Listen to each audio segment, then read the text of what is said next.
Mark Easton there. And Mark referred to two constituencies in that report. Fermanagh and South Tyrone was first, and East Belfast. You may want to see a full list of the candidates in those two places. Here they are on your screen. Right, you've heard from the election out there, now to the debate in here. The five main parties are represented behind me. We'll discuss their values, their approach to austerity, and we'll talk Westminster tactics in the event of a hung parliament. But to start, we've asked them each to prepare a 30-second statement, just a few sentences that give us the equivalent of their political mission statement. So, gentlemen, let us go. We're going to run right round from left to right. That means it is the turn of Nigel Dodds from the DUP to start. Nigel, go ahead. Everyone knows that in the next Parliament, the DUP can play a powerful and pivotal role. More votes for the DUP, more seats for the DUP means more influence for Northern Ireland. And we will always stand up for Northern Ireland, but we'll also stand up for the United Kingdom as a whole. We want to grow our economy, we want to enhance our British identity. And only a strong, united team of DUP MPs will have the strength in numbers and the powerful voice to deliver that for Northern Ireland. Nigel, that was to the second perfect. Thank you very much indeed. OK, moving round one. Máirtín Ó Muilleoir, Sinn Fein. Máirtín, go ahead. I'm standing in this election on the platform I had as Lord Mayor of the great city of Belfast. I want to build the peace. I want to foster reconciliation. I want to emphasise the common ground, because that which unites us is always greater than that which divides us. And as an entrepreneur and someone who's created jobs across Belfast over 20 years, I want to bring jobs and investment to Belfast to put our young people to work. Máirtín, thank you very much. We move round. Next, it's Mark Durkan from the SDLP. Mark. When you elect SDLP MPs, you won't get a party who will be bought on one issue only to stay bought on another issue. We use our position in Parliament to voice your concerns, your case, your care. Whether you're people who are worried about the quality of public services and budget cuts, whether you're worried about the injustice of ongoing public pay restraint, whether you are concerned about the wider causes of international justice and human rights, the SDLP will be your voice in the next Parliament, as we have been up until now. Mark, thank you. Moving round, the Alliance Party. David Ford. David. Alliance is different from the other four parties. Each of them seeks only to represent one section of the community. Alliance's principal aim is to build a united community in Northern Ireland. We need to grow our economy, that's absolutely clear. But we won't do that if we don't build a united community alongside the economy. We simply cannot be successful if we do that. So we need MPs who will engage constructively at Westminster, not just seeking the begging bowl, but in order to ensure that we get the necessary reforms in place to make Northern Ireland society better. Thank you very much, David. Finally, Mike Nesbitt from the UUP. Mike. A good result for the United Kingdom would be a stable union in the face of separatists, not least in Scotland. A good result for Northern Ireland would be to move off our dependency, particularly on the block grant or subvention, and start generating serious wealth for all our people. We have argued since before the last general election the key policy lever is corporation tax. A rate of 12.5% here could generate 35 to 40,000 new jobs here, transformational not just for those people, but for this country. Mike, thank you very much. Thank you all. OK, let us have a more general discussion now we've had the opening statement. And we thought we might start, in the short time we have, talking about your values, your social values, the great division between more liberal area of society and the more conservative. You might have seen that Nick Clegg today warned of something he called Blue Kip, a right-wing alliance of UKIP, Tory and the DUP, he said. I'm looking at you, Nigel. He said it would reject gay rights and support the death penalty. What was your reaction on that? Well, I was very grateful for Nick Clegg reminding people, of course, of the pivotal role that the DUP can play, because we actually, when you look at that debate that was held earlier, Northern Ireland's voice was excluded, and yet the DUP has more MPs than most of the parties that were on that stage and will have after the election. And we can play a very pivotal role in the election. But I think it's wrong for Nick Clegg. I mean, this is a man who talks before the election one thing, and even he forgets what he stands for and says after the election. That was proved the last time. But will you reject gay rights? Will you support the death penalty? Was he right in saying you have very socially conservative values? Well, We reflect the view of many people in Northern Ireland, across the two communities in Northern Ireland. A lot of these issues are shared across the two communities, and these are devolved matters. These are matters for Northern Ireland to decide on a cross-community basis.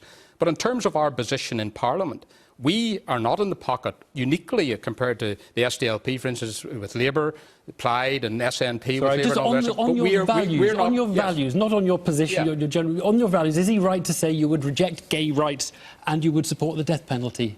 Well, those matters are matters for the devolved assembly in Northern Ireland, but they're not matters for the Westminster Parliament, and they're not matters, in any case, they're for a free vote in the Westminster Parliament. MPs voted on gay marriage for England and Wales. I think they voted against gay marriage for England and Wales in the votes in the last Parliament, didn't they? Yeah, and in Northern Ireland, so they have in the taken Northern a position Assembly, on it. Our MLAs voted against it, as did other unionist MLAs, as did some nationalist MLAs as well. No, so this is a cross-community issue. I'd like to hear that. The UUP, Mike.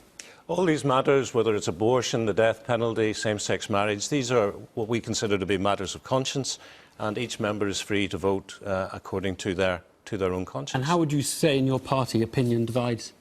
Well, it depends on the particular issue. Which one do you want to pick out? OK, we'll take gay to same-sex marriage. Same-sex marriage, I would have thought the majority would be against, but that is a particular issue with regard to what they believe marriage to be in terms of a religious sacrament, but nobody that I would tolerate in my party would be against people practising their own beliefs in terms of if they want to live in a same-sex relationship, that's fine by me.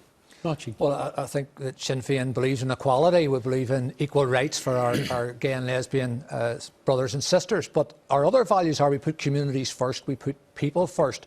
And therefore, we're going to strive to protect the health service that we have. We spend £4.5 billion from Stormont on health, and we have to defend our health system. We have to defend education. We have to make sure that we roll back this austerity. What proportion of your party would be, say, on the side of same-sex marriage, and what proportion would be against it? For marriage equality, 100%.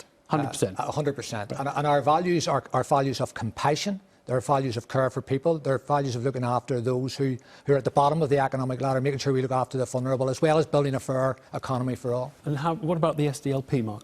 Well, we voted for the equality legislation in Westminster, even though it was England and Wales. We didn't pretend, because it's not Northern Ireland, we can opt out.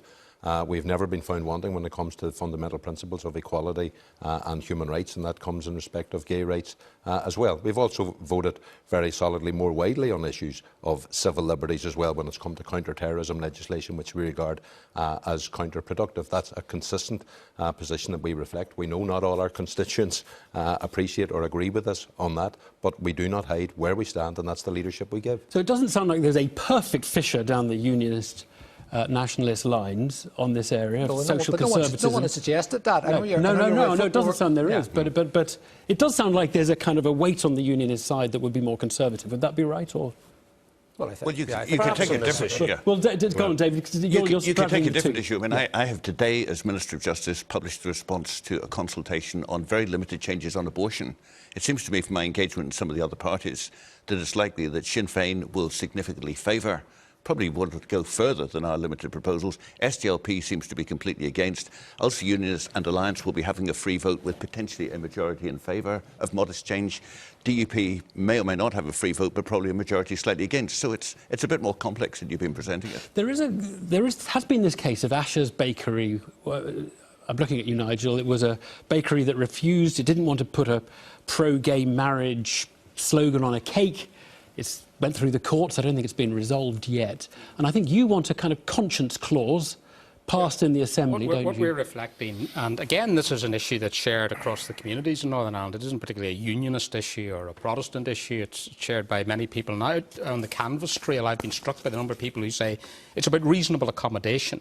Baroness Hale, the Deputy Supreme Court Justice, made this very point. You're allowed to kind of opt out of normal equality. Absolutely no question of opting out of discrimination laws. Everybody needs to be treated equally. There should be no right to discriminate against anybody. But it's about the reasonable accommodation that if somebody has a particular belief, they shouldn't be forced, for instance, a Muslim should not be forced to say something detrimental to Allah. A Jew shouldn't be forced to say something that is detrimental to their faith. But at the same time, individual Muslims, Jews, Protestants, Catholics or whatever should not, under any circumstances under the law, be allowed to be discriminated against. It's a question of reasonableness, reasonable accommodation. And I think across Northern Ireland, a recent poll by the Belfast Telegraph indicated that the vast bulk of people in Northern Ireland, and indeed I venture to say across the country as a whole, agree with that kind of reasonable accommodation approach. Mike, is it the case? I get the impression there's a quite big gulf between the social conservatism in general in Northern Ireland and what is a much more liberal society, an increasingly liberal society in Great Britain. Is that just my impression? Am I misreading it there? I think you are, because I think the younger generation in Northern Ireland particularly is much more progressive and liberal, and I think they would agree with me that... But some of the things people in Nigel's party have said have been really quite... You wouldn't get them said, I don't think, in the... Or indeed in other parties. I mean, there are other parties around here and their members have said some quite atrocious things in the past. I don't defend anyone who has said anything which is against anyone's religion or abomination, for example. I mean, people say all sorts of things in the heat of campaigns, but let's make it very clear. And I think there is a view round the table. It isn't divided amongst... I think it's wrong to try to say there's Unionist nationalist project set up a false divide. There are people across the communities in Northern Ireland who take a view about certain things being right or wrong. That's a matter for the devolve. That's why we have devolution. That's why it's for the Northern Ireland Assembly to decide these things. One of the things that's missing in our society is common sense. If the message went back to London or to Manchester, wherever, that this isn't a city that celebrates diversity, because it is, and this city is a city of many cultures. In all communities. In all communities. Yeah, and this week in East Belfast, when a Lithuanian lady was attacked her business, the great people of East Belfast, a strong unionist area, came out to protest that and to give her their support. So let the message go out that this is a great city and a city which values diversity. Sometimes we lose sight of common sense. I mean, we've got to a situation where we are saying that a cake, which after all, let's remember, is an inanimate object, is gay. This is ridiculous. Right. Let's move on. And you've made your positions, I think, very clear there, and maybe a fuzzy boundary between the different communities, but certainly not a very hard one. Look, one of the defining issues in this election is towards the deficit. And really the speed at which we're going to get it down. Do you have to eradicate it in this Parliament, which is going to be very painful, or do you still be borrowing at the end of the Parliament, which allows a somewhat easier time over the next few years? Máirtín. Well, I think the message has to go out again that when London austerity comes down the tracks and they say that they're going to force us to inflict pain on those who are less well off to reduce the deficit. What we say is, look, we are compassionate people. We believe we should defend the vulnerable. And if there's going to be a pain, it has to be equal pain. Our interest isn't only in bonuses for bankers. It isn't only in the mansion tax. We're interested in defending those at the bottom of the economic ladder. And that's why we're in a standoff with the Tory-led coalition in London, because they have said they want us to impose hardship on children with disabilities, adults with severe disabilities, the long-term ill, and we're saying no. We've fought that for 2 years. We continue to fight it. To listen to Máirtín, you think he was there to vote and argue on any of these issues whenever the Tories are. We have taken the fight to them, and in fact, our five parties agreed before Christmas. Some of us take our seats to oppose the Tories in this. Other people don't take the seats simply so they can oppose on those issues. In terms of your questions about the deficit and the debt, yes, of course we need to see the deficit and the debt brought down over time, but we do not want to see our economy brought down. We can't see public services continuing to be brought down. We can't see morale in public services continuing to stay down, being locked in pay restraint at a time when we have a budget where George Osborne is trying to say, oh, we're seeing an end to austerity. People don't see an end to austerity when it comes to public service budgets and when it comes to public sector pay. That's something that has to change. That's why we want to see a Labour government. The best government we can get in the next Parliament is a Labour government. The only vote that people can cast in Northern Ireland that guarantees unequivocal support for that and has no truck with a Conservative government is one for the SDLP. I'll come to the Unionists too in a minute. David. Well, Naomi Long voted against welfare reform as well, and certainly there is a need to change the pace of the welfare cap. Well, we are in the reality of what we have to live with what exists across the UK. We also need to ensure that within Northern Ireland's own budgeting, we don't go for what the Executive is currently doing, which is making all the changes by cuts in services. The reality is there are people in reasonably comfortable middle-class positions who pay the lowest household taxes in any region of the UK. But I just want to push you, David. So sorry to interrupt, but I want to know how your MPs would vote on national UK austerity. They would vote against it. They would be closer to, say, the Labour plan, which would allow some borrowing, or not. there is a need to slow down the process of deficit reduction. And there's also a need to change the welfare reform programme. OK, very, very clear. Let's very quick sentence each from the Unionists too, Mike. Well, at the moment, the Treasury is spending more servicing the debt than it spends on public services in both Wales and Northern Ireland, so we can't ignore it. We're leaving £55,000 of debt for every household in the United Kingdom. That has to be tackled. I want us to put a focus off the subvention or block grant here in Northern Ireland and on serious wealth generation, as I have said. Yeah, so you would vote for something closer to the Conservative plan of eradicating the UK's deficit quite quickly. Well, as soon as you can do it, let's get rid of it. But let's be more efficient in how we spend our money, and that's particularly true of the devolved government here at Stormont. In a couple of sentences, Nigel. Yeah, well, I mean, the DUP with 8, 9 or 10 MPs, whatever it will be, will actually be able to perhaps make a difference. Máirtín's party don't go to Westminster at all, so they're irrelevant in this context. Mark is already tied to the Labour Party, as we've seen, and others will be too small to make a difference. So we can make a difference in this, and our approach is, yes, the deficit has to be tackled. We need to be responsible. We need to deal with these issues to put our country on a sound footing. But if it takes a bit longer to do that, then so be it, because we've got to do it in a compassionate and fair way. That's why we oppose the bedroom tax here in Northern Ireland, and we want to see it scrapped in the rest of the UK. You voted for the 30 billion of cuts to be locked in for the next spending period. We have not been tied to any time scale. All the responsible parties at Westminster, Mark, we don't live in a fantasy world. We want to see the United Kingdom succeed. You voted to lock in £30 billion well, if you allow me to finish, you don't want to see the United Kingdom succeed as a country. I do. I want to see the deficit reduced. I haven't tied myself to any time scale. That was the question. I want to see economic success and growth throughout these islands. But Evan, we should short pause, Máirtín, because we'll talk in a moment tactics in a hung Parliament negotiation. Who get whose support in the event of an almighty post-election haggle over who forms a government. But the number of MPs everybody has matters, and each night we reveal the Newsnight Index. It's our forecast of the election result. It's compiled by Dr. Chris Hanratty and his colleagues. For the UK, we're still projecting a close result. The Conservatives ahead of Labour by 3 seats. You'll see the others there, amongst them, the parties in Northern Ireland.